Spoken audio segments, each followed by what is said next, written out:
What's up? My name's Glue Boy. Welcome back to another faction video this time. Character stuff, I'll toss it every once in a while when I'm feeling it. Eventually I'll get more regularly, but right now I'm kind of just doing this for fun. So, they'll come when they come, or when I really want to. But today we're talking about a personal favorite of mine, of the ones I've talked about, like top 3, I'd say.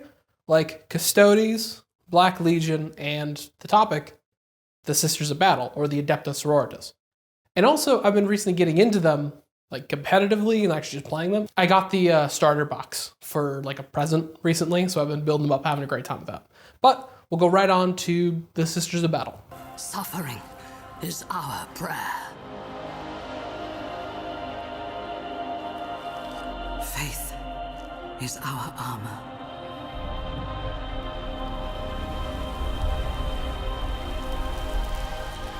In battle, he offers us redemption. And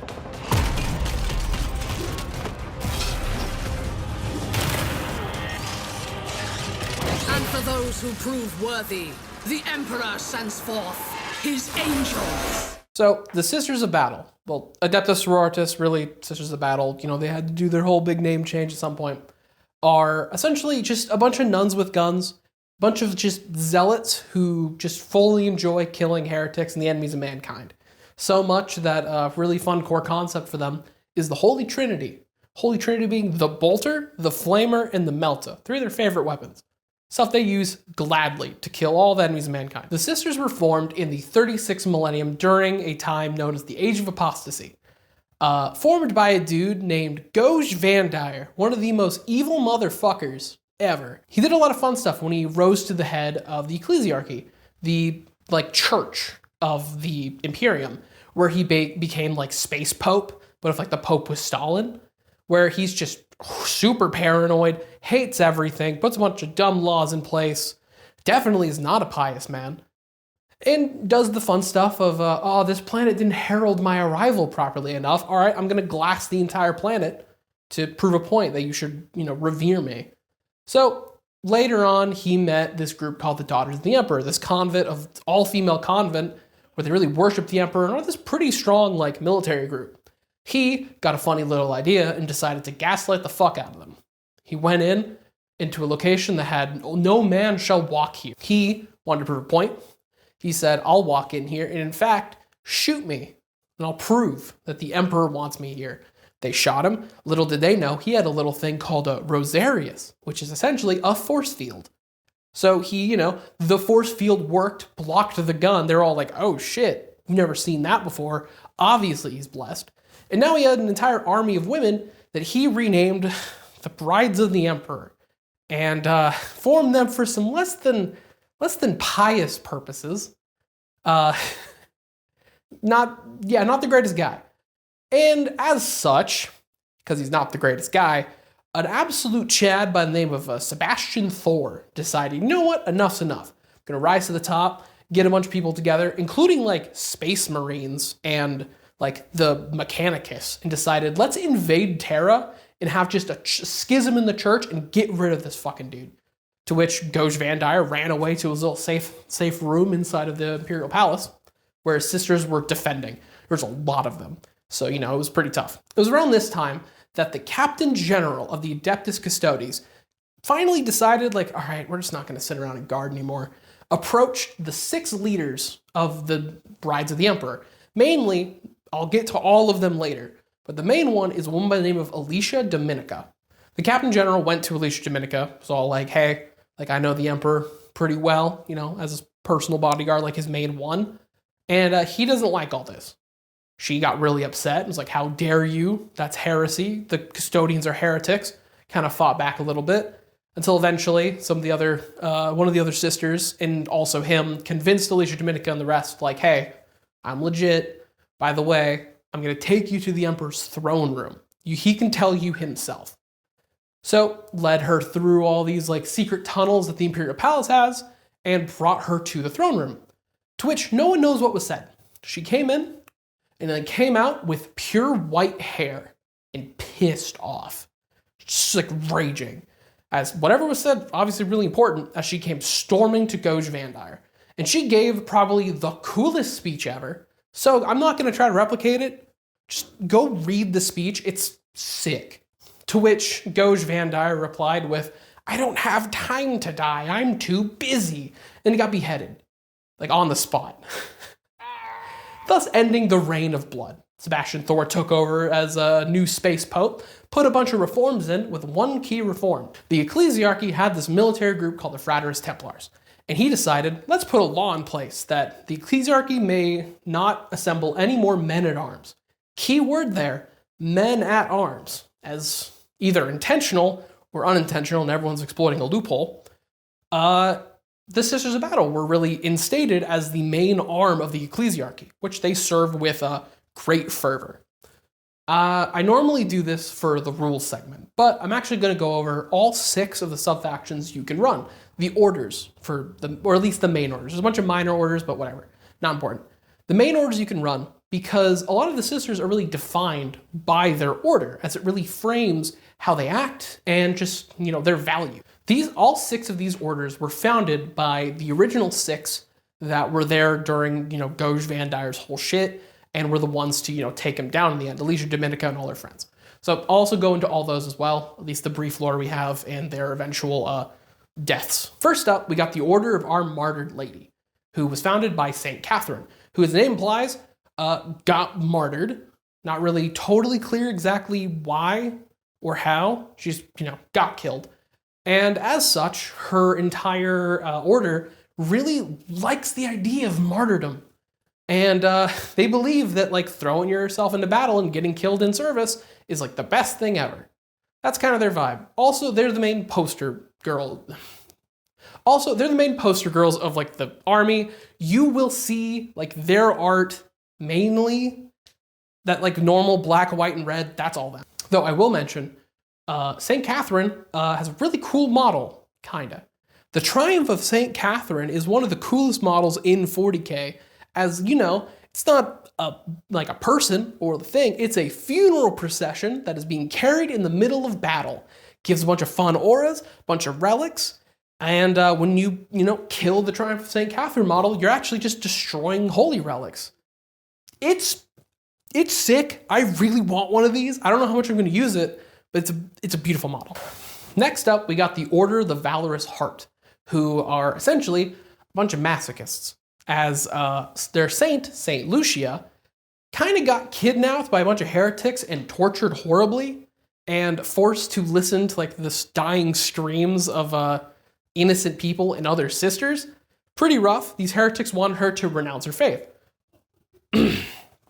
which she never did. And now her order really reveres the idea of just triumphing through pain, working through it, and never stopping. So, they encourage this by not wearing their helmets, going to death worlds intentionally, and trekking through acid swamps. They really are pretty proud of a bunch of scars and burns and all that. They don't do any surgery with anesthetic. They really love any damage to their eyes because it brings them closer to their saint who had her eyes gouged out. They're psychotic. That's their whole vibe. Though, admittedly, maybe I'm speaking too soon, because the next order is the Order of the Bloody Rose, which is, they imagine a bunch of sisters with the personality of, Doom Guy, where they just want to get in there with chainswords and kill as many things as possible. Founded by Saint Mina, who is pretty intense, not gonna, put it lightly, kind of a very angry, screamy type nun, where, she met her end by being jumped by a stupidly big horde of cultists, which, by the way, she took down. They're all dead. She, died later, but impressive. They're also they're very melee oriented. They lead a lot of Repentia into battle, and Repentia are sisters that have somehow disgraced themselves, so they're removed of their armor, given a giant two-handed greatsword, and told, all right, you run into battle now. Either you die and redeem yourself in the eyes of our order and the Emperor, or you live through the graces of the Emperor, and you're back in. They really like melee. Imagine just, Blood Angels or Khorne Berserkers, but nuns. Next up, we got the Order of the Ebon Chalice. These ones, OG, which I'm actually surprised that they're not the main just icon or poster girl for like the entire Sisters Order, but whatever. They are the closest to the original Daughters of the Emperor, founded by Alicia Dominica, until, eventually she didn't really even get that good of a send-off. She just got a las-bolt to the face. Kind of sucks. They are pretty big. They're going out doing some real work. Like during the Indominus Crusade with, Gilman and the like, they were kicking some serious ass. They don't really have any strong personality though, like I found. I don't know, I could be wrong there. Next up, we got my favorite order, the Order of the Argent Shroud, who give up these petty notions of diplomacy or alliances or talking instead of the tried and true method of getting shit done. Founded by Saint Sylvania, who has no really written records, as she didn't really talk much. It was pretty level-headed and normal for the sisters, as their whole methodology is going into a problem, getting rid of the problem, then going off to go deal with something else. So planetary governors will get really upset because they want to communicate with the sisters and come up with some plans, or other Space Marines or Guard regiments will do the same, and they'll just be ghosted. And then they look and they're leaving because all the aliens, they killed them all. There's no problem anymore. That whole thing. And Saint Sylvania met her end through a death cult assassin, just killing her. Not really known by who. Saw a theory that it might be one of the Alpha Legion, or it's an ecclesiarchy who's really hurt that Goj died. So I don't know. Either way, I think they're really cool. They actually have a really cool, unique character that I'll get into later. They're my favorite. I'm going to be running them casually for fun, not competitively, which I'll get into that later as well.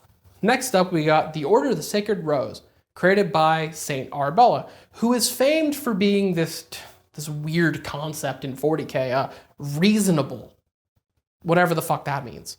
As she was actually the one who convinced Alicia Dominica, maybe we should listen to the Captain General of the Custodian Guard.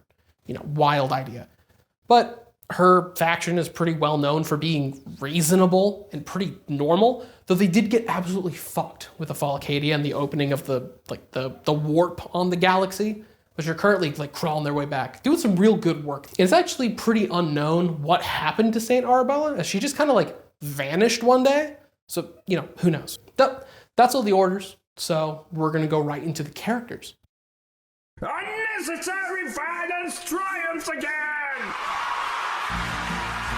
First up on our lists is the living saint herself, Saint Celestine. Originally a Repentia for the Order of Our Martyred Lady, Saint Celestine survived a pretty bad ordeal where an entire giant group of Repentia got all killed, except for her, through what seemed like this almost divine intervention.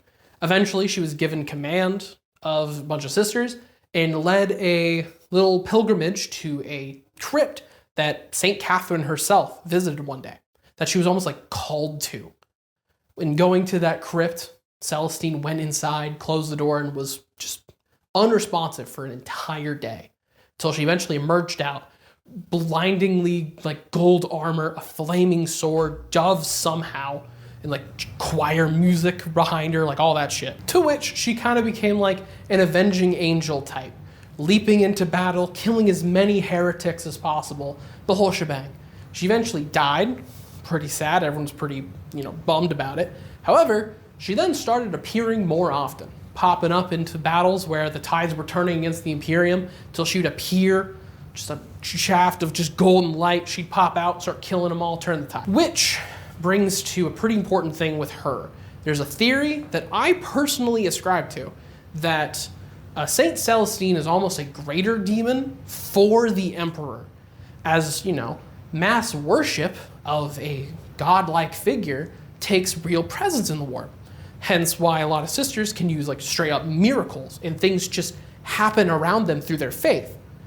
And Saint Celestine, I feel has some pretty good evidence that she is essentially that. One of which being, when Celestine dies, she awakens in the warp, where she has to go through this pretty horrific trial to reforge her own soul, bringing her own memories back. She reconnects with parts of her soul that embody her duty, her faith, and then lastly, her hope, which is a crying child, which was her, who she comforts. And she has to go through this on a mountain of bones, the bones of which are made up with her bones every time she dies. and the mountain's getting bigger, and eventually she's not going to be able to climb that mountain anymore. And that process, say for like how metal that is, like that's pretty similar to when a demon dies. Because you kill a demon, they're just going to go back to the warp, build up their body again, and come back out. Like same deal. But yeah, she's super sick. She's a great character. Whenever she pops up in books, it's phenomenal. And listen to the audio drama, Our Martyred Lady. Just fucking listen to it. It's so good. I've been listening to it in preparation for this. Like, God damn. I've heard good things about it. I didn't think it was going to be like that good. Next up, a pretty new character for the sisters, the Abbess Sanctorum, Morven Val. You know, shown in her glory in her fun little nundum suit, or Paragon war suit, whatever you want to call it. The Abbess Sanctorum is essentially like the top sister.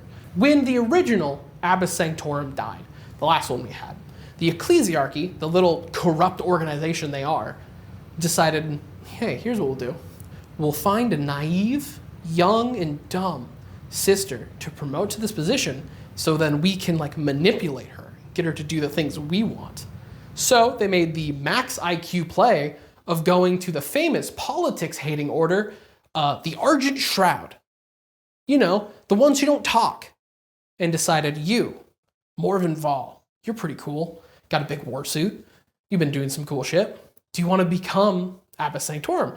She sat on it, waited. It's like, all right, sure. And she went to Terra, full war suit, took the position. Pretty heavily implied that she's going to be leading things a little different. And Rabute Gilliman, in his big old galactic reforms of the bureaucratic mess of the Imperium, decided, you know what? You're also a High Lord now. The top dogs who run the bureaucracy of the Imperium. To which she was like, do I have to do anything? Gilman was like, I mean, you can appoint some people to do your work for you. You can just fight now. She's like, sick. So she immediately left Terra and went on a giant crusade. And now those Ecclesiarchy guys who appointed her cannot touch her because she's in a position higher than them now. So real smart play on their part.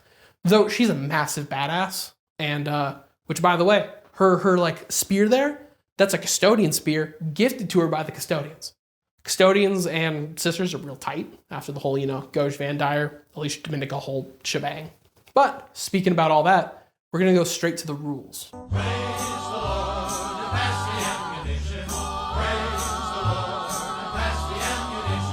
Miracle dice are kind of like you're a divination wizard in 5e, as there's a lot of ways you can get them, like a good few ways through like, you know, rules or the main two methods, get killed or kill thing, where you roll your miracle dice and you set them aside. The roll on there can be substituted for a whole fun list of things. You roll real good, like on your miracle dice, you can use that for like hit rolls, some cheeky damage when you need it, and like the like. Or you roll real shit, well, don't worry. You have to make some morale checks because your people at the end of the day are just people, where you can replace those like 1s and 2s with your morale checks, you know, save some units from running. Secondly, you get Sacred Rites. Sacred Rites are a list of buffs that are active for the entire game.